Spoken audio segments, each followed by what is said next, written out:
gentlemen, thank you for standing by. At this time, all participants are in listen-only mode until today's question and answer session. At that time, you may press star 1 on your phone to ask a question. This conference is being recorded. If you have any objections, you may disconnect your line.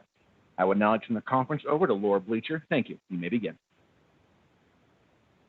Good evening from NASA's Kennedy Space Center in Florida. I'm Laura Bleacher from NASA's Office of Communications. Thank you for joining us for today's pre-launch news conference for NASA's SpaceX Crew-6 mission to the International Space Station as part of the agency's Commercial Crew Program. The Dragon spacecraft will carry NASA astronauts, Mission Commander Stephen Bowen and pilot Warren Woody Hoburg, along with United Arab Emirates astronaut Sultan Al-Nayati and Roscosmos cosmonaut Andrei Fadayev. Teams from NASA and SpaceX just completed the Launch Readiness review, and senior representatives are here to talk with us more about this important review. We have with us this evening Steve Stich, Manager, Commercial Crew Program, NASA Kennedy, Dana Weigel, Deputy Manager, International Space Station Program, NASA Johnson, Zeb Scoville, Deputy Chief Flight Director, NASA Johnson, Kirt Costello, Chief Scientist, International Space Station Program, NASA Johnson, Benji Reed, Senior Director, Human Spaceflight Program, SpaceX, Adnan AlRais, Mission Manager, United Arab Emirates Astronaut Mission 2, Mohammed bin Rashid Space Center, and Mike McAleenan, Launch Weather Officer, U.S. Space Force 45th Weather Squadron. Our speakers will each provide opening remarks, then we'll move to questions from reporters on the phone. To start, we will hear from Steve Stich, Commercial Crew Program Manager. Thank you very much, and it's great to be here this evening, and thanks to everybody for their interest and for joining us tonight to talk about our progress toward Crew-6 after the Launch Readiness review. We had a good review today. I thought it was very thorough, going through all the Falcon 9 systems, the Dragon systems, and ground systems. Out of that Launch Readiness review, we pulled go to proceed toward the launch at 1:45 a.m. Eastern Time on Monday, February 27th. So it was a really good review. I'm really proud and thankful to all the hard work from the SpaceX and NASA team working side by side to close out all the open work since the agency FRR. It's been a busy time over the last week, even with the vehicle rolling out to the pad Wednesday, the crew practicing and getting in the vehicle and doing a practice run early Friday, and then, of course, the static fire of the Falcon 9 early Friday morning as well. Through the static fire, it was really a good test of the rocket, the first stage, and the second stage loading. All the engines performed nominally. We did get a good chance to go in and inspect Engine 4, which had been swapped out at McGregor, and we looked at that and no evidence of any kind of problems or really nominal performance. As we talked a little bit at the agency FRR on Tuesday, we had a few items to close out, and we have closed all those for flight. The first one was on the structure. There are some composite panels, we call them pod panels, that needed a little bit more analysis to close out, some thermal analysis and also some structural analysis, and that's closed out for flight. On the Falcon 9, SpaceX did a great job of running some additional testing on a composite overwrap pressure vessel, one bottle in the LOX tank in particular that had a little bit of blending on the liner. SpaceX ran a comprehensive test program of a bottle that replicated the blending that had occurred on that bottle, and that's closed for flight as well. As part of static fire, we were able to look at our 1078 booster and compare it to a 12th flight Starlink booster that had some evidence of combustion in one of the engine bays. And we feel like we've got good separation from that event on that flight. The static fire showed that the engine bays were very nominal. All the engines performed very well. No signs of any off-nominal performance or anything from the static fire. So we cleared that for flight as well. Overall, our booster looks really good, and we're excited to progress toward flight. This evening, we are in the process of loading the final cargo for the flight, and I know Benji will talk a little bit more about the hardware. If we launch on time, we would dock early Tuesday morning at about 2:38 a.m. Eastern time would be the docking time. And, right now, Mike will tell you a little bit more about the weather, but it's looking really good. If we launch and dock, the Crew-5 return would be no earlier than March the 6th, pending weather, to allow the handover time between the Crew-5 and Crew-6 crews. Overall, I'd like to thank the NASA, the SpaceX, and the international partner teams for such a great job in getting through all the work this week and getting through the LRR. It's an exciting time frame, and we're looking forward to a good launch on Monday morning. And with that, I'll turn it over to Dana Weigel, the Deputy Program Manager for the International Space Station Program. Thank you, Steve, and thank you guys for tuning in this evening. As Steve said, we had a good launch readiness review, and we're on track for the 2/27 launch. This morning, I had a chance to talk to the crew. They're doing great. Spirits are high, and they are ready to go. On board Space Station, things are also going well, and the team is excited and ready to support the upcoming launch. When Crew-6 arrives, it will dock to the zenith or space-facing port of our Harmony module around 2:30 Eastern on Tuesday. After the 5-day handover period, which is the typical duration for a handover, Crew-5 will undock. That's currently planned for March 6th. Crew-6 will then spend about 6 months on board station, and they'll complete hundreds of important science investigations during their mission. On board Space Station, about a week ago, last Friday, the Progress undocked. That freed up our MRM-2 port for the uncrewed Soyuz 69S.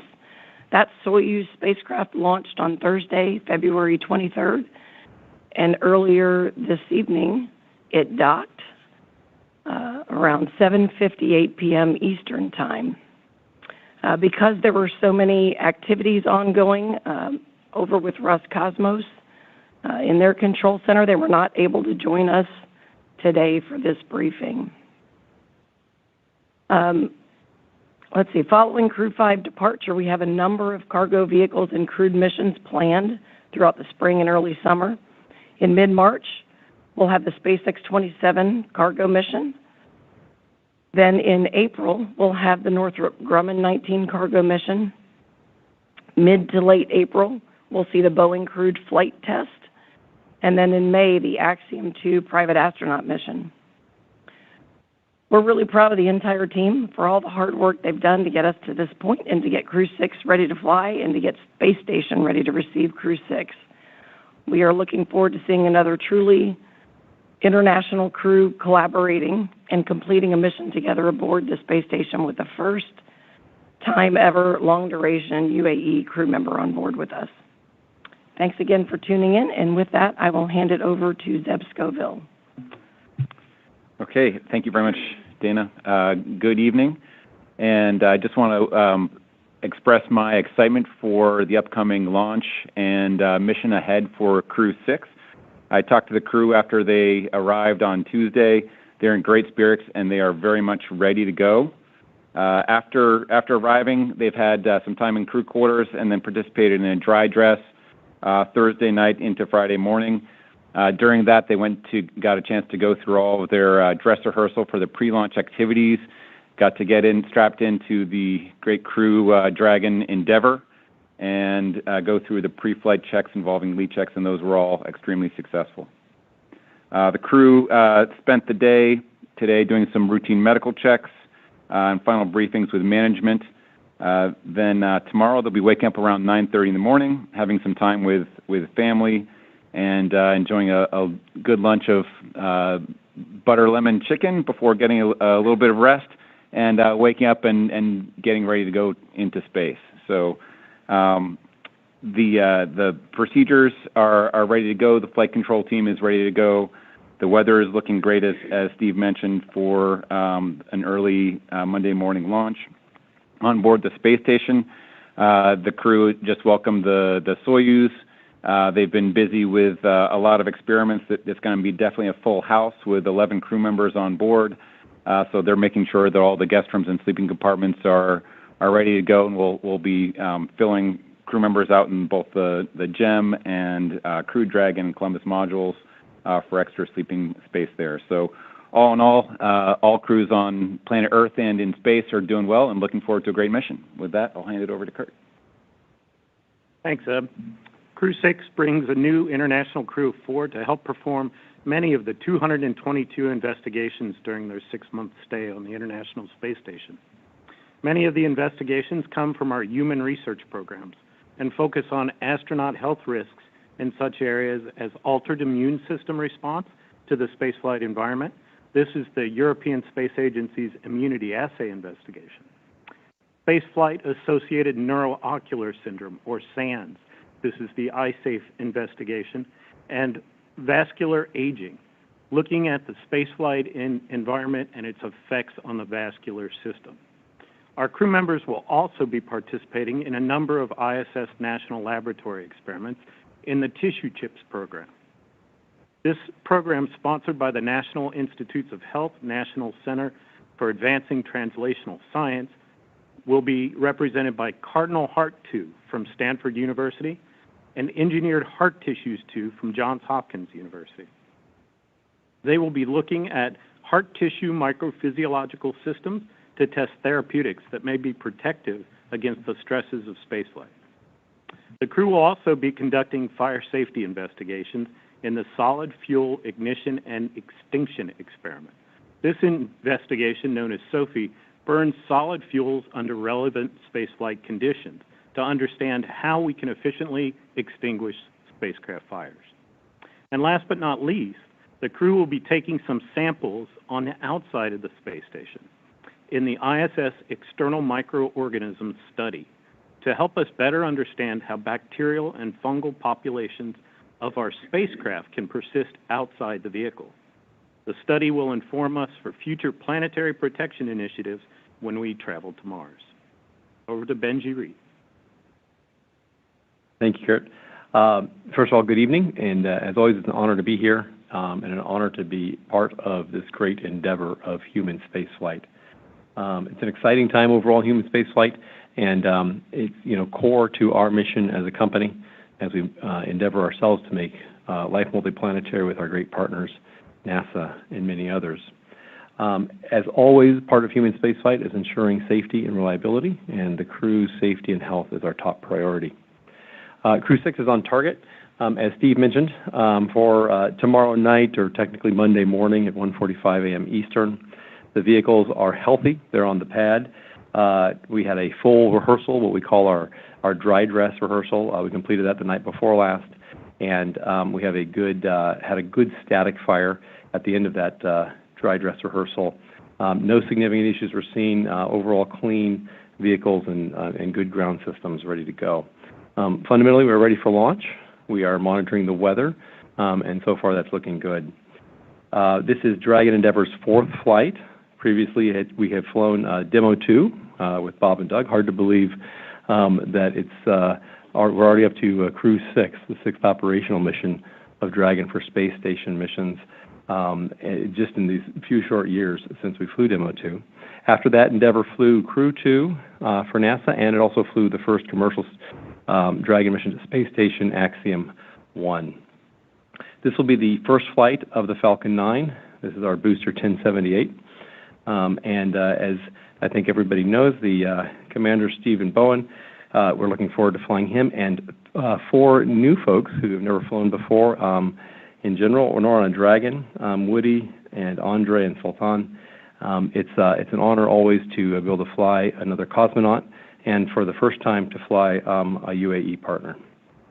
We will work closely, as always, with NASA, within our internal teams, and with all of our partners, and we will not fly until we're ready. We won't fly until the hardware is ready. We've done multiple reviews and tests. We'll continue to listen to the data and listen to the hardware and ensure that we're ready to fly these great folks and bring them home to their families when it's time. I want to thank, with a very sincere heart, NASA for all these years of a great partnership, Roscosmos, the Mohammed bin Rashid Space Center, and of course Space Launch Delta 45. Your trust and partnership and close collaboration is everything. It allows us to do what we do. And a big thank you to all of the families of our partner teams and also our own teams for all of the dedication that they provide as well. Next up is Adnan AlRais of the UAE Mohammed bin Rashid Space Center. Thank you very much, Benji. First of all, I'd like to take this opportunity to thank our colleagues at NASA, SpaceX, and all team members for their great efforts and hard work to successfully complete the Launch Readiness review for the Crew-6 and progressing us to the very exciting launch phase. The Crew-6 mission includes the UAE astronaut Sultan Niadi flying for the first time. It will be also the first long-duration mission as part of the UAE Astronaut Program. We met today with Sultan. He's very excited, ready, and grateful for the opportunity to represent the UAE in this mission. This utilization plan has been developed in cooperation with our colleagues at NASA and ISS partner. It includes over 19 scientific experiments and many STEM activities and live interactions with the students. Finally, I would like to thank the team at Mohammed bin Rashid Space Center for the dedication and hard work supporting all aspects of the mission. By that, I'll hand it over to Mike. Hi, well, good evening also. Yes, weather is lining up to be a pretty good attempt for early Monday morning. The launch weather will be continue to be great. We have big high pressure sitting over the Bahamas and Florida, keeping all the unsettled weather you might be hearing about the rest of the country at bay. And so that's going to kind of ridge up over the ascent corridor and calm things down a bit and have a real good opportunity to get everything lined up for that T0. Our current probability of violation for any kind of a launch commit criteria is really less than 5%, just a cumulus cloud, maybe drifting over at the wrong time, but very unlikely. We're really kind of watching the ascent corridor. Winds have started to drop off in that area, and that's good. And so that's really kind of the main item we'll be paying attention to. On a backup day, although the weather stays great here on the Cape and in Central Florida, that big low-pressure system is going to be moving off the coast of maybe a Delmarva area and really kind of strengthen the winds and waves in the ascent corridor. So although the weather here looks pretty good, maybe only 10% chance of violation, with mostly getting a little bit of a wind, I think that very high risk of violating the ascent corridor criteria. So again, it's all lining up for the first attempt early Monday morning. That's what's looking good, and I think we got a really good chance of everything lining up. That's all I have. Back to you, Laura. Thanks, all. We'll now move into the question and answer portion of our teleconference. As a reminder, please use *1 to enter into the question queue. When called upon, please state to whom you're addressing your question, and please limit to one question at a time so that we can get through as many as possible. Our first question is from Stephen Clark, Spaceflight Now. Hi, thanks for taking my question. I think this is probably for Benji Reed, maybe Steve Stich as well, but curious about the engine bay combustion, evidence of combustion from a recent Starlink flight. All right, we will move on to Robert Perlman, Collect Space.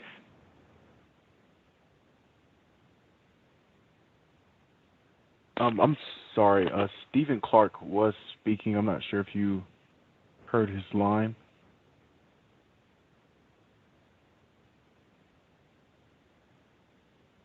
Hello, can you hear me?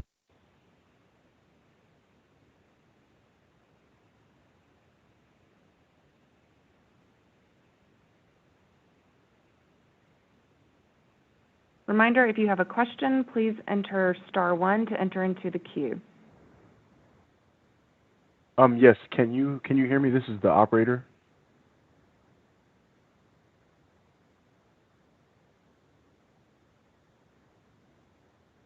Operator. Hello. Is there an audio issue? Can you hear me? I'm sorry, can you hear me?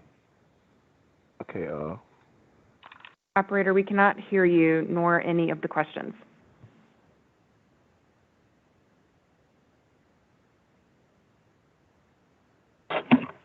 I can hear you, Laura. This is Steve. So.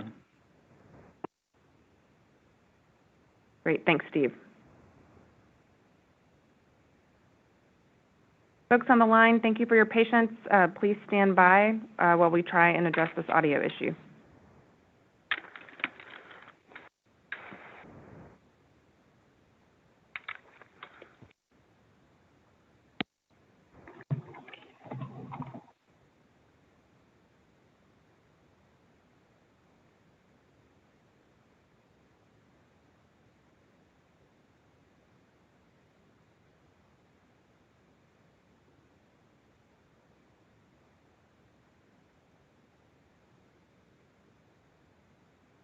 Hello, this is the operator. Are you able to hear me now?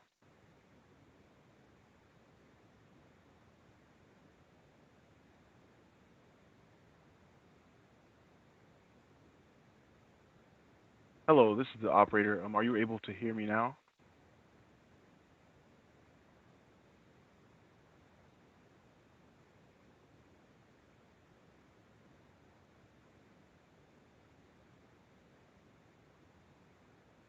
Hello, this is the operator. Are you able to hear me now?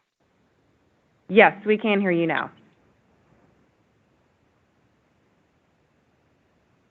All right, so we will try again. Robert Perlman, if you are there, we will take your question. Okay. Can you hear me? Yes, we can. Thank you. Okay. And Stephen Clark was there as well. He was asking, and we could hear him. I guess you couldn't. But just to go, I guess this question's for Benji.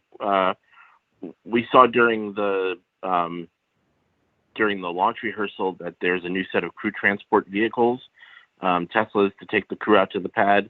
Was there a reason for the change, and are they outfitted differently than the earlier cars? And what became of the cars that drove Demo 2 through Crew 5 out to the pad? No, that's a good catch. I'm impressed with the question. We're just increasing the fleet. We swapped out the vehicles.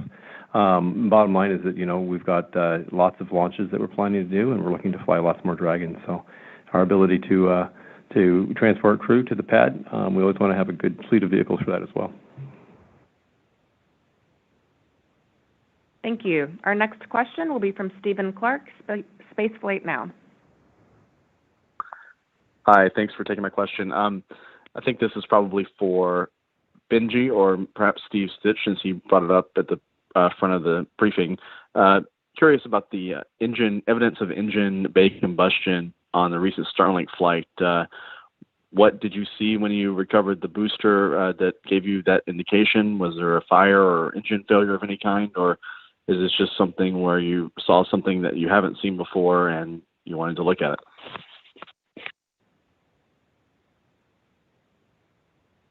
This was a 12th flight booster that we were flying, and as always, we constantly are learning, and we're looking for different evidence of data and whatnot that we can see. And in this case, we noticed that there had been a combustion event where we didn't want it to happen, and we assessed that and did a lot of work with our team and jointly with NASA to ensure separation between that event and the first flight booster that we're flying now with the crew members. And we feel very confident that there is separation, that we shouldn't see that kind of event on the crew vehicle.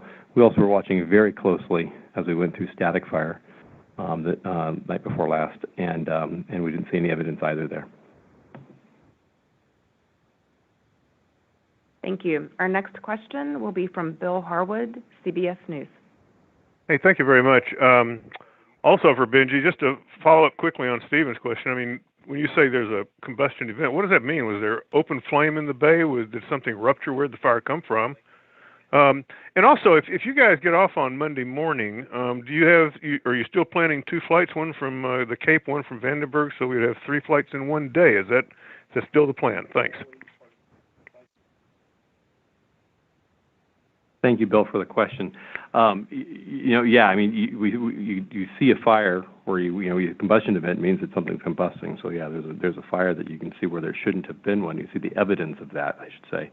But we're not. This is something that happens and has happened before. We've talked about. But bottom line is that we isolated down to where there would be a potential oxygen leak, and you could see that, and we wanted to make sure that couldn't happen on the crew vehicle, on the crew launch vehicle, and we feel very good about that. And you have to repeat the second part of your question. Just wondering if the schedule holds out, if you've got a shot at launching 3 in one day Monday. Thanks.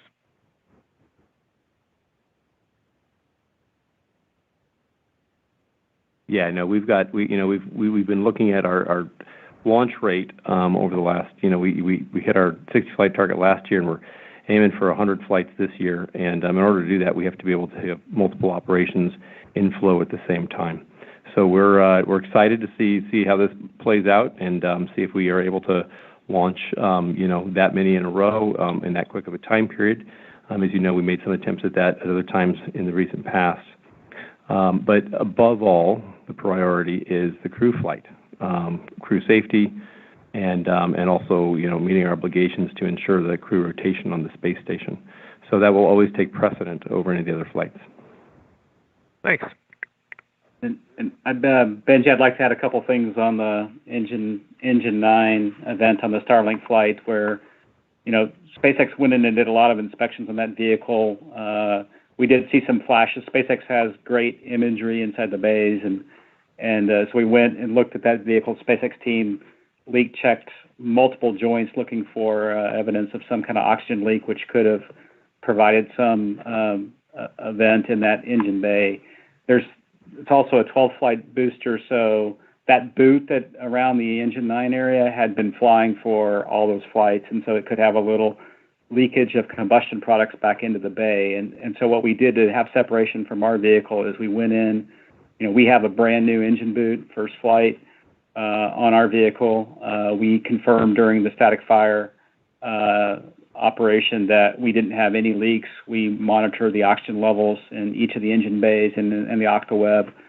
So that's why we convinced ourselves. And then we went and did inspections afterwards, didn't see any evidence of anything off nominal on the static fire. So that's why we have good separation from the Starlink flight. We take the learning that SpaceX has on every Starlink flight very seriously. We benefit from those by looking at their fleet data, and our NASA team follows every flight side by side with SpaceX, and so we've got great separation from that Starlink flight.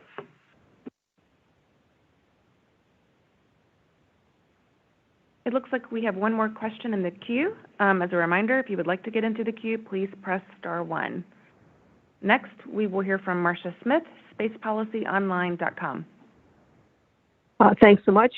I actually have two questions, if I'm allowed. One is, the briefing was delayed for 45 minutes. Was there something that came up during the readiness review that you had to deliberate on longer than you expected? And a separate question, I think, to Dana. So you have an intense schedule ahead of you, and I'm just wondering how all of these comings and goings and everything affect the ability to do research, because you must have to have some quiet time on space station to do some of these experiments.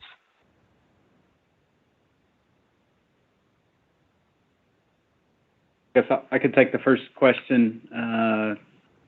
We did defer the conference a little bit. I wouldn't say we deliberated anything in particular on the launch readiness review. I think we just took our time at going through all the data to make sure that we were really ready to go fly. The SpaceX process for getting ready for flight is a very thorough one. We heard from all the engineers on Dragon and their respective subsystems. Same thing for Falcon 9.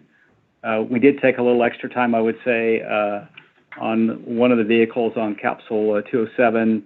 In the ecosystem, there was a crack discovered around some ducting on that vehicle. This is kind of, think of it as an inlet duct to your air conditioner. And so in the ecosystem, there was a tiny set of cracks, and we wanted to take a little extra time to go through that. We've done the borescopes or put a camera in and looked at the Capsule 206, which is Endeavour, which we're flying for Crew-6, and we didn't see any of that kind of evidence of cracking. And then we reviewed some analysis just to make sure we were good to go fly.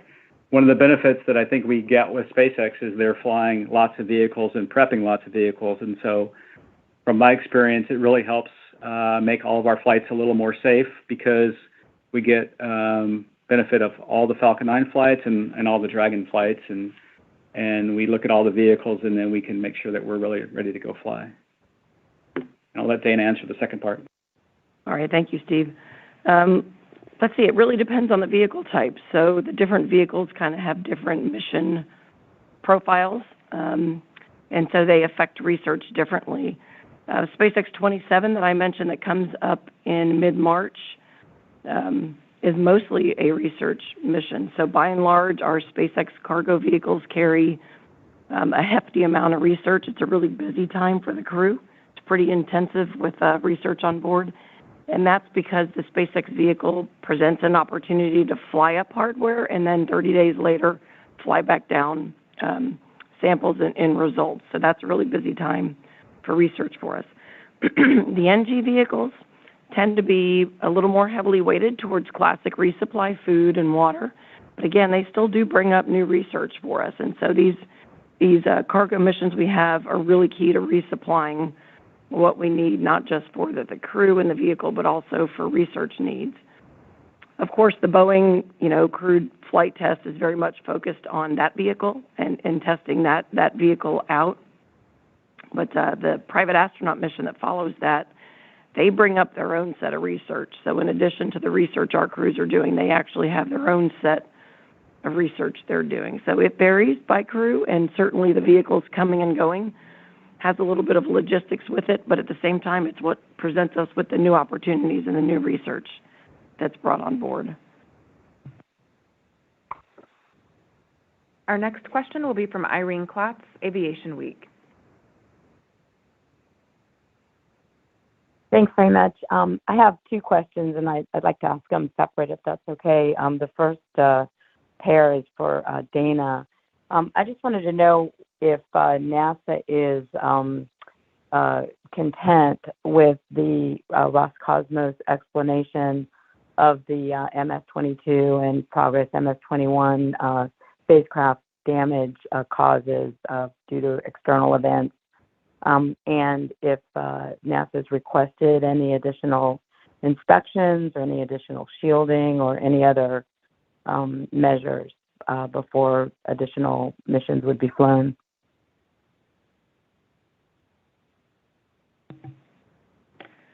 Let's see.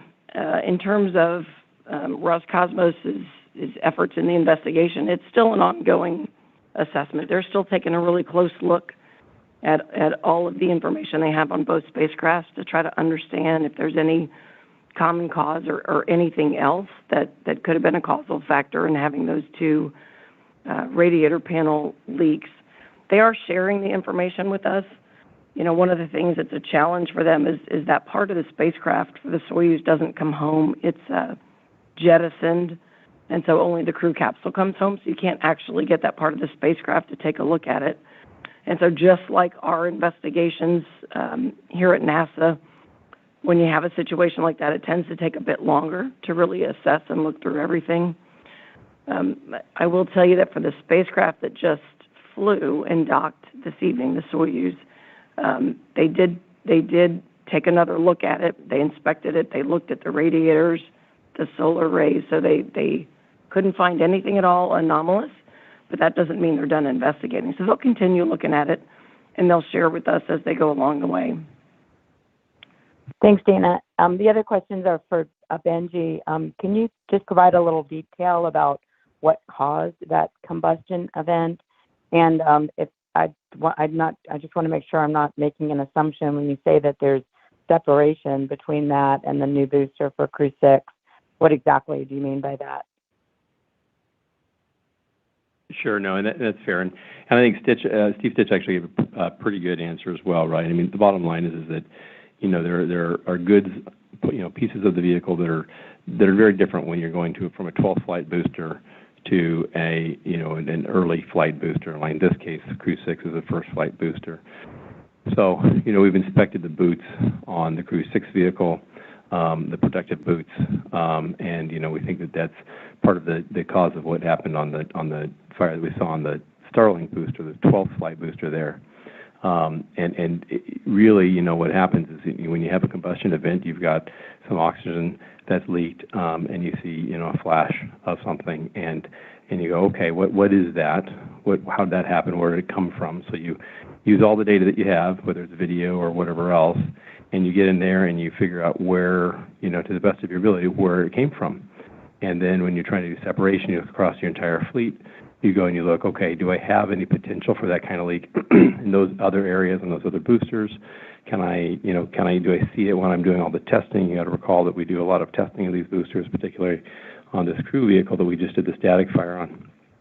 So then we look at that and make sure that we're not seeing the same data traces. We don't see anything in the video the same. We closely inspect all of the engines and all of their boots and all of their different parts, and make sure that it's really good to go. So that's hopefully that it provides you with a more thorough answer. Thank you. Thank you. Our next question will be from Micah Maidenberg, Wall Street Journal. Hey there. Hey, Benji, I was wondering, how many Falcon 9 boosters does SpaceX have available for missions right now? And does that number increase by the end of the year, given the flight rate kind of goal the company has set? Thanks. So that's a great question that I actually don't know the answer to, although it might get whispered at me here in just a minute. But it's a good question. I can tell you that we have, the vehicle, our Falcon 9 vehicle has launched, 204 times successfully. We've landed it 162 times. And we have had 140 reflights of rockets of the Falcon 9. So that's pretty exciting. And this year already we've done 12 launches. But the number of available in the fleet, I can't tell you off the top of my head. Thanks. Next up, we have Bill Harwood, CBS News. Yeah, just a quick nuts and bolts question for Steve Stich. If the weather doesn't cooperate or some other problem comes up and you don't get off Monday or Tuesday, what are your options past Tuesday? Are you down till March 2nd or something like that? I'm just curious. Thanks. Yeah, let's see. Good question, Bill. Let's see. From a launch availability standpoint and a rendezvous perspective, we do have the 28th as an opportunity. That opportunity, the weather is not looking good at all for that particular opportunity. And then after that, we would stand down on March the 1st from trajectory perspective. That is just a really long rendezvous, which we would go execute that, and then we pick up another set of 3 good days on March the 2nd, 3rd, and 4th. So hopefully we'll get off as planned on Monday, but we have some options, and then we'll watch the weather. As you start to get out toward the latter part of next week, it's a little hard to forecast the weather. So thanks a lot. Appreciate it. Our next question is from Ken Kramer, Space Up Close. Hey, thanks for doing this and taking my question. I would just like to go back to the Soyuz, maybe for Dana Weigel. Can you just remind us, has Roscosmos made any changes to that Soyuz that just launched? And are they planning any changes, any upgrades? Thanks. As a result of the coolant leak. Thank you. Yeah, they have not made any changes to the Soyuz that just launched. And specifically as it relates to the radiator panel area, they've not made any changes. So they have gone back and looked at that, and there have been no changes to it. In terms of what they might elect to do in the future, I think that depends on the outcome of their investigation and if they learn anything. So I think that's still work in front of us. Thank you. Our next question is from Stephen Clark, Spaceflight Now. Hey, thanks for taking my question another round. I think this is for Benji Reed as well. And sorry to harp on the engine combustion thing, but just to clarify, this fire didn't result in an early engine shutdown, did it? Or did it shut down early? Was there any issue there? And have you seen any evidence of anything like this within any of your other fleet-leading, most flown boosters? Thanks. So no, it did not cause an issue during the engine's operation. This was just something that we observed, and then of course wanted to run it to ground and make sure that we were safe across the fleet, and especially safe for astronauts. I'm trying to think back now if we've seen anything like this. I mean, I think there's been something similar in the past, but I'll be honest, at the top of my head right now at this hour of night, I'm not recalling well, so I don't want to fumble that.